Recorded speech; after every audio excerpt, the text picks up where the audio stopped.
तो स्वागत है आपका अपना यूट्यूब चैनल में, जहां हम लोग 2023 की जो टॉप 100 न्यूज़ हैं उसकी हम लोग चर्चा कर रहे हैं। इसी कड़ी में आज हमारी चौथी वीडियो है ये। इससे पहले हमने 3 वीडियो बनाई है जिसमें हमने 2023 की जो मोस्ट इंपॉर्टेंट करंट अफेयर्स हैं उसकी चर्चा की है। तो इससे पहले आप लोग प्लीज़ जाके 3 वीडियो को ज़रूर देखिए, क्योंकि वहाँ पर सीखने के लिए बहुत कुछ मिलेगा आपको। ठीक है, तो दोस्तों चलिए हम लोग अब चौथी वीडियो की तरफ बढ़ते हैं और कुछ इंपॉर्टेंट खबर को देखते हैं जो 2023 के पेपर के लिए काफ़ी इंपॉर्टेंट है। तो दोस्तों आज की पहली जो न्यूज़ है ये है कि जो एक्सप्रेशन ब्लॉक प्रोग्राम है उसकी चर्चा की गई है। इस बार के बजट में अगर आप देखेंगे, निर्मला सीतारमण जी द्वारा इस स्कीम्स की चर्चा की गई, एक्सप्रेशन ब्लॉक प्रोग्राम की, इस प्रोग्राम की चर्चा की गई है। अब सवाल ये है कि ये है प्रोग्राम है क्या? तो आप ना इसके नाम से निकालिए एक्सप्रेशनल ब्लॉक्स। मतलब इसमें क्या किया जाएगा, ब्लॉक से संबंधित कुछ ना कुछ प्रोग्राम किया जाएगा। क्या है ये?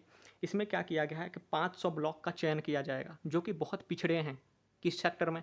एजुकेशन में, हेल्थ में, ठीक है, या बेसिक इंफ्रास्ट्रक्चर में, एग्रीकल्चर में। इन सारी चीज़ों में जो ब्लॉक्स पिछड़े हुए हैं उनकी पहचान की जाएगी और उन पे खास ध्यान की दिया जाएगा। जैसे एग्जांपल के लिए दोस्तों, आपने अगर देखा होगा कि नीति आयोग देश में क्या कर रहा है, एस्पिरेशनल डिस्ट्रिक्ट प्रोग्राम को चला रहा है, एडीपी जिसका नाम है। आपको पता है कि नीति आयोग ने क्या किया है, 112 डिस्ट्रिक्ट का चयन किया है देश भर में, जो कि बहुत पिछड़े हुए हैं, ठीक है, जिनका डेवलपमेंट नहीं हो पाया है। तो नीति आयोग यहाँ क्या कर रहा है 112 डिस्ट्रिक्ट में, वहाँ पे ये हेल्थ की फैसिलिटी, एजुकेशन की फैसिलिटी, एग्रीकल्चर सिस्टम, वहाँ पे बेसिक इंफ्रास्ट्रक्चर, ठीक है, फाइनेंशियल इंक्लूजन, इन सब चीज़ों पे नीति आयोग बहुत बड़े लेवल पे काम कर रहा है और उसमें सुधार भी देखा गया है। रिसेंटली रिपोर्ट ये दिखा रहे हैं कि उसमें काफ़ी ज़्यादा सुधार आया है उन सारे के सारे डिस्ट्रिक्ट्स में।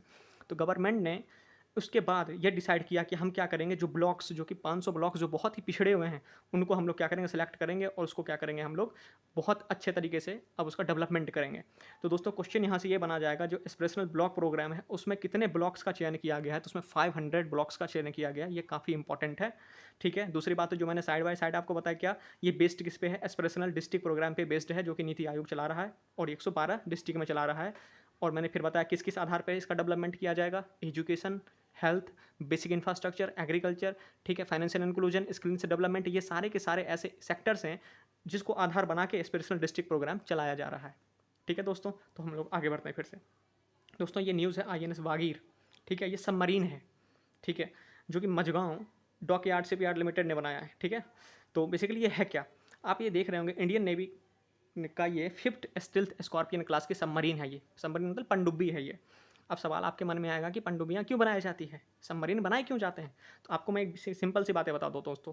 इंडिया के अगर आप कोस्ट लाइन को देखेंगे, 7500 किलोमीटर का है कोस्ट लाइन केवल और केवल इंडिया का। सवाल यह है कि इस कोस्ट लाइन की सुरक्षा कैसे की जाए, ठीक है ना।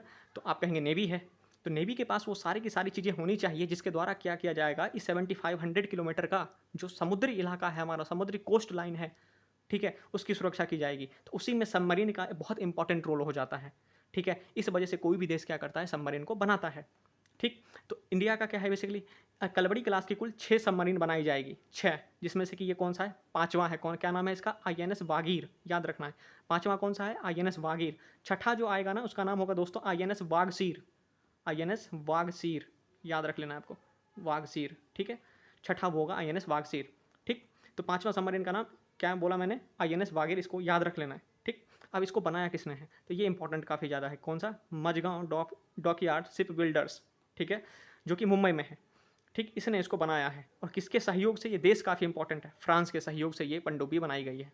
तो दोस्तों इसमें 2-3 क्वेश्चन इंपॉर्टेंट बनेंगे, क्या कि जो आईएनएस वागीर है कलबड़ी क्लास की कौन सी श्रेणी की है, तो आपको याद रखना है 5वीं है, ठीक है। छठी कौन सी है, तो आपको पता होना चाहिए वागसीर है, ठीक। इसको बना कौन रही है, तो मझगांव डॉकयार्ड शिप बिल्डर्स जो है वो बना रही है और फ्रांस के सहयोग से बनाया जा रहा है, ठीक है। आगे बढ़ते हैं दोस्तों, फिर से अगले न्यूज़ पे। दोस्तों वाटर का बहुत जानते हैं कि आप लोग कंजर्वेशन को लेके बहुत ज़्यादा न्यूज़ में रहता है, हर मतलब महीने कुछ ना कुछ वाटर को लेकर इनिशिएटिव लिए जाते हैं और वाटर पे क्वेश्चन बहुत बार पूछा गया है। मैंने पिछली वीडियो में भी एक वाटर का जो वो था, मुझे याद आ रहा है कि वाटर कॉन्फ्रेंस जो हुआ था यूएन वाला, याद कीजिए आप लोग, जो मैंने पिछली वीडियो में चर्चा की थी, यूएन वाटर कॉन्फ्रेंस, तो वो हुआ कहाँ पे था, तो मैंने आपको बताया था वो हुआ था वाशिंगटन डीसी में, ठीक है। तो उस पर क्वेश्चन पूछा जा चुका ऑलरेडी, ठीक है ना। अगर आप सीडीएस का पेपर देखेंगे उसमें क्वेश्चन पूछा जा चुका है। तो दोस्तों ये कौन सा कॉन्फ्रेंस है वाटर का, तो मिनिस्टीरियल कॉन्फ्रेंस ऑन वाटर, मतलब भारत के जितने भी स्टेट हैं उसके मंत्री मिलके उन्होंने मीटिंग किया है। कहाँ पे, तो उस मंत्री ने मीटिंग किया है इस बार भोपाल में, ठीक है। तो आप ये देखेंगे, first all India state ministers conference on water vision 2047, कहाँ पे? तो ये देखिए भोपाल में। तो ये बात काफ़ी इंपॉर्टेंट है। क्या क्वेश्चन सीधा-सीधा पूछा जाएगा क्या कि मिनिस्ट्रियल कॉन्फ्रेंस ऑन वाटर जो हुआ है भारत का, या फिर first all India state minister conference जो हुआ है किस पे? वाटर पे, वो किस स्टेट में हुआ है? तो याद रखना है क्या? मध्य प्रदेश के भोपाल में हुआ है। बस इतनी सी बातें इसमें याद रखनी है। क्या इसमें वाटर का विजन दिया गया क्या कि 2047 2047 में हम क्या करेंगे?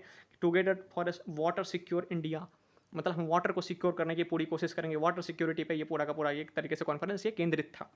बस इतनी सी बातें आपको इस मिनिस्ट्रियल कॉन्फ्रेंस के बारे में याद रखनी है।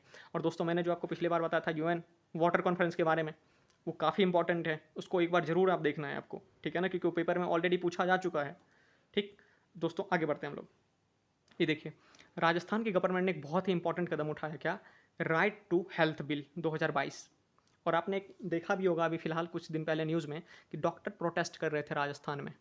वो इस बिल के खिलाफ ही प्रोटेस्ट कर रहे हैं दोस्तों, ठीक है। अब ये बिल आएगा तो क्या कर देगा? ये बिल आएगा तो वहाँ पे दोस्तों राजस्थान में ये करेगा कि जो जितने भी आदमी हैं सबके लिए हेल्थ को क्या कर देगा?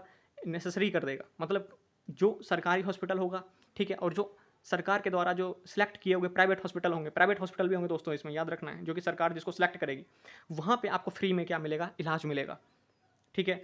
इसी बिल के खिलाफ जितने भी डॉक्टर हैं, खास करके जितने भी, तो कहना गलत होगा, लेकिन मैक्सिमम डॉक्टर क्या हो गए राजस्थान के, वहाँ पे प्रोटेस्ट करने के लिए उतर गए। तो दोस्तों साइड बाय साइड हम इसमें ये देख लेते हैं कि बस क्वेश्चन यहाँ से ये बना जाएगा कि भाई कौन सा स्टेट है भारत का जिसने कि क्या किया है? राइट टू हेल्थ बिल को पास किया है। तो याद रखना दोस्तों, राजस्थान। राजस्थान वो स्टेट है जिसने ऐसा किया है। अब आपके मन में एक सवाल उठना चाहिए क्या कि जो राजस्थान की गवर्नमेंट ऐसा क्यों कर रही है? ठीक है, आपको पता होना चाहिए जो हेल्थ जो सब्जेक्ट है ना दोस्तों, वो स्टेट लिस्ट में आता है, ठीक है, वो स्टेट लिस्ट में आता है। और साइड बाय साइड आपको ये भी पता होना चाहिए कि एजुकेशन, अब एजुकेशन आपके मन में आएगा ये भी स्टेट लिस्ट में आता है, लेकिन नहीं, एजुकेशन आता है कंकरेंट लिस्ट में। और आपको ये बताना, आपको पता होना ज़रूरी है क्या कि जो एजुकेशन है वो कंकरेंट लिस्ट में किस अमेंडमेंट के द्वारा जोड़ा गया? तो याद रखना दोस्तों, एजुकेशन को 42nd अमेंडमेंट करके क्या किया गया? कंकरेंट लिस्ट में डाला गया था, ठीक है ना। तो इसके बारे में बेसिक बेसिक बातें हमें इतना पता होना चाहिए, ठीक है दोस्तों। तो चलिए हम लोग आगे बढ़ते हैं फिर से। यह है दोस्तों ऑस्ट्रेलिया का सबसे बड़ा पुरस्कार, या कहिए कि ऑनर, ठीक है, अवार्ड। तो रतन टाटा जी को दिया गया ये, ठीक है। तो आप ये देखेंगे कि chairman of Tata Sons has been awarded order of Australian AO. तो मतलब जो हाईएस्ट सिविलियन अवार्ड होता है ना जो ऑस्ट्रेलिया का, वो दिया गया किसको? रतन टाटा जी को दिया गया है, ठीक है। बस इतनी सी बातें याद रखनी है क्या कि ऑस्ट्रेलिया का सबसे जो हाईएस्ट सिविलियन ऑनर जो अवार्ड है वो किसको दिया गया? रतन टाटा जी को दिया गया। बस इतनी सी बातें। अब दोस्तों आते हैं एक एक्सरसाइज पे जिसका नाम है धर्म गार्जियन। आप ये देख रहे होंगे, जब आप मैप देखेंगे, मैप देख के समझ जाएंगे किस देश के साथ है। यह है जापान के साथ। धर्म गार्जियन, बस इसको रट देना है क्योंकि एक बहुत इंपॉर्टेंट है इस बार के लिए। ये हुआ कहाँ है? तो बस इतना सा याद रखना, जापान में हुआ है। धर्म गार्जियन होता किसके साथ है? तो जापान के साथ, और हुआ भी कहाँ पे है इस बार? जापान के साथ। बस इतनी सी बातें याद रखनी है। अब दोस्तों आते हैं आज के सबसे इंपॉर्टेंट टॉपिक पे, जो कि है G20 समिट, ठीक है। इससे पहले मैं आपको SCO समिट के बारे में पढ़ा चुका हूँ दोस्तों, ठीक है, जो कि काफ़ी इंपॉर्टेंट है इस बार के लिए क्योंकि भारत इसकी भी प्रेसिडेंसी कर रहा है SCO समिट की, ठीक है। हमें पिछली वीडियो में मैंने देखा था। तो G20 के बारे में हमें सारी की सारी बातें पता होनी चाहिए क्योंकि जितने भी पेपर हुए हैं अब तक लगभग वो सारे के सारे पेपर में G20 से क्वेश्चन पूछे गए हैं। 90% पेपर में देख रहा था जिसमें कि क्वेश्चन पूछे गए हैं, ठीक है। तो इस स्लाइड में ही क्वेश्चन छुपा हुआ है, बहुत सारा क्वेश्चन छुपा है इस स्लाइड में। क्या? सबसे पहला यही कि G20 की जो प्रेसिडेंसी है वो कर कौन रहा है इस बार? भारत कर रहा है, सबको पता है ये बात का। लेकिन इस बार का जो थीम है वो है क्या? तो ये देखिए, वसुधैव कुटुंबकम, जिसका मतलब क्या है? जिसका मतलब है one earth, one family, one future, ठीक है। याद रखना है, वसुधैव कुटुंबकम का मतलब क्या है? One earth, one family, one future, ठीक है। ये याद रखना इस बार के थीम के बारे में, ठीक है। अब देखिए इसके बारे में, अब कुछ बेसिक बेसिक बातें समझते हैं इसके बारे में पहले कि G20 समिट में अभी भारत इसकी प्रेसिडेंसी कर रहा है। तो फिलहाल आप ना एक चीज़ समझिए कि G20 में ना एक टर्म का यूज होता है बार बार, उसका नाम होता है ट्रोइका। ट्रोइका कंट्रीज़ कहते हैं, ट्रोइका कंट्रीज़, ठीक है। अब ट्रोइका कंट्रीज में ना एक वर्ड आ रहा है इसमें, ट्रोइका मतलब ट्रायो, ऐसा करके कुछ आ रहा है। ट्रायो मतलब तीन, जानते हैं आप। तो इसमें 3 देश होते हैं ट्रायो में, ठीक है। अब कौन से 3 देश होंगे इसमें? 3 देश वो होंगे जो अभी प्रेसिडेंट हैं, जो फ्यूचर में प्रेसिडेंट बनेंगे, और जो प्रीवियस में प्रेसिडेंट रह चुके हैं किसके? G20 के, ठीक है। जैसे एग्जांपल से मैं समझाता हूँ इसको। अभी क्या है? अभी भारत क्या है? प्रेसिडेंट है, ठीक है। इंडिया क्या है? इसका प्रेसिडेंट है। अगले साल कौन होगा? अगले साल हो जाएगा ब्राज़ील, ठीक है। इससे पहले था इंडोनेशिया। इंडोनेशिया से भारत ने क्या की थी? प्रेसिडेंसी ली थी। तो इंडोनेशिया इंडिया एंड ब्राज़ील ये तीनों की तीनों अभी क्या है, ट्रोइका में है। ठीक है, मतलब जो प्रीवियस कौन था इसका प्रेसिडेंट, अभी कौन है, और आने वाले टाइम में इसका प्रेसिडेंट कौन बनेगा, इसी को नाम दिया गया क्या, ट्रोइका कंट्रीज़। ठीक है ना, तो याद रखना है ट्रोइका कंट्रीज़ में कौन शामिल होते हैं, करंट, प्रीवियस एंड फ्यूचर, जितने भी प्रेसिडेंट मतलब जो प्रेसिडेंट होंगे खास करके G20 के, वो शामिल होंगे। तीसरी बात इसमें क्या इंपॉर्टेंट रखनी है, इसमें ये कि इसमें इसका कोई सेक्रेटरिएट है ही नहीं G20 का, क्योंकि आ जाएगा ऑप्शन में कभी कभी पेपर बनाने वाला इस तरीके से बनाएगा G20 का सेक्रेटरिएट कहाँ पे है, तो पेरिस में है। ठीक है, OECD में कंट्री वाले उसमें है। ठीक है, या वाशिंगटन DC में है, न्यूयॉर्क में है, कुछ भी तरीके से ऑप्शन बनाया जा सकता है, बस याद रखना इसका कोई सेक्रेटरिएट नहीं है G20 का। ठीक है, अब आगे बढ़ते हैं दोस्तों। वसुधैव कुटुंबकम के बारे में मैंने समझा दिया, इसका मतलब क्या है। ठीक है, और ये लिया गया कहाँ से गया है, ये सबसे इंपॉर्टेंट ये है दोस्तों, क्योंकि क्वेश्चन यहाँ से पूछा जाएगा क्या, जो वसुधैव कुटुंबकम है वो लिया गया है महाउपनिषद से। ठीक है, किससे लिया गया है, महाउपनिषद से।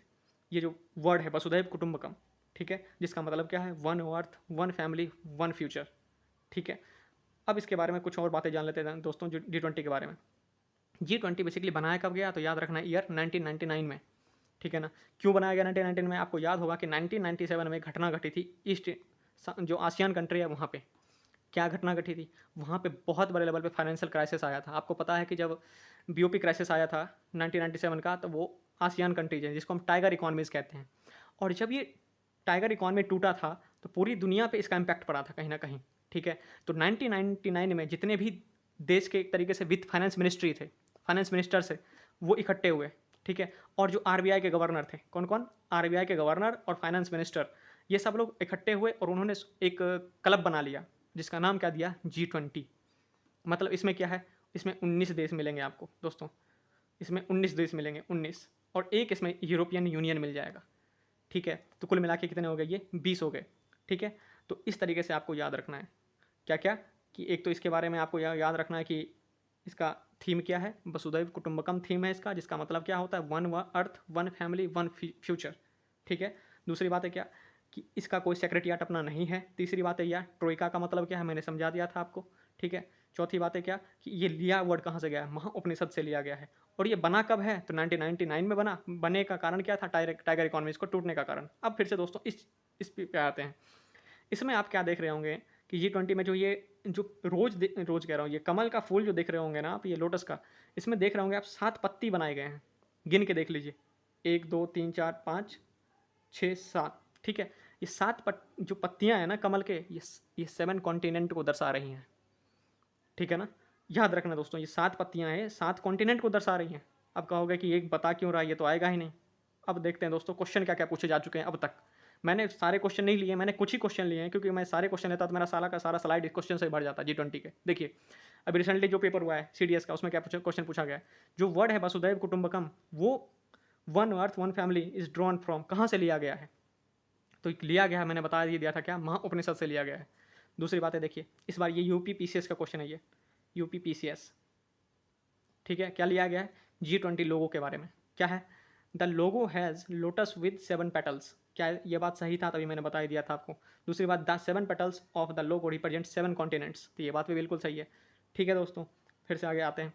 ये है इस बार सिविल सर्विस एग्जाम का, CSE का, IS का, जो इस बार UPSC ने पूछा है। क्या पूछा है इसके बारे में, G20 group was originally established as a platform for the finance ministers and central bank governors to discuss the international economies and financial issues. मतलब ये कहना ये चाह रहा है कि जो G20 है वो बनाया गया था इनिशियली, जो फाइनेंस मिनिस्टर्स थे वो, और RBI के गवर्नर ने, किसके लिए, इंटरनेशनल इकोनॉमीज के बारे में चर्चा करने के लिए। क्या ये बात सही है, तो ये बात बिल्कुल सही है दोस्तों, जो मैंने बताया था आपको। दूसरी बात में बात है, इसमें थोड़ी सी दिक्कत आएगी आपको। क्या, digital public infrastructure is one of India G20 priorities. मतलब जो डिजिटल पब्लिक इंफ्रास्ट्रक्चर है इंडिया के, इस बार G20 में क्या रहेगी, उसकी प्रायोरिटीज़ में रहेगी। ये बात भी बिल्कुल सही है, क्योंकि इंडिया ने इस बार प्रायोरिटाइज किसको किया है, एक तो प्रायोरिटी इंडिया ने इसको दिया है, दूसरा इंडिया ने जो दिया है वो है दिया है ग्रीन इंफ्रास्ट्रक्चर को। ग्रीन इंफ्रास्ट्रक्चर ये इंडिया की प्रायोरिटीज़ में है।